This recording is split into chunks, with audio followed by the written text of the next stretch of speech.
Hey guys, welcome and welcome back to my YouTube channel. Guys, आजको यस भिडियोमा हामीहरुले इन्स्टाग्राममा रिट्याग कसरी लिन सक्छौं भन्ने सिक्ने छौं। जस्तै तपाई हेर्न सक्नुहुनेछ धेरै ठुलो फेसबुक किङहरु चाहिँ आफ्नो टाइमलाइन इन्स्टाग्राममा चलाइरहेछ र तिनीहरुसँग ट्याग लिएर तपाई आफ्नो लाइक फ्लोर आदि बढाउन सक्नुहुनेछ।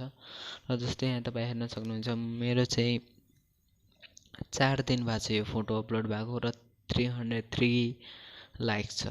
र यसरी तपाईहरु आफ्नो लाइक बढाउन सक्नुहुनेछ रिट्याग लिएर। जस्तै यहाँ हेर्न सक्नुहुन्छ जुन सबभन्दा पहिले आफ्नो जसलाई ट्याग गर्नुभएको छ त्यसलाई ट्यागबाट हटाउनु होला। र ट्यागबाट हटाइसकेपछि फेरि तपाई चाहिँ एडिटमा गएर ट्यागमा लगाउनु होला। जस्तै बिहारी भाइ टेक्निकल, सोनु राजपूत, ज्योति पण्डित, शशि देवी,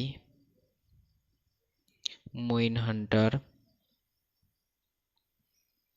र यसरी नै तपाई आफ्नो ट्याग लगाउन सक्नुहुन्छ। र यदि ट्याग लगाएपछि तपाईको जस्ट नाउ लाइक बढ्न स्टार्ट हुन्छ। जस्तै तपाई हेर्न सक्नुहुन्छ मेरो चाहिँ जस्ट नाउ लाइक बढिरहेछ।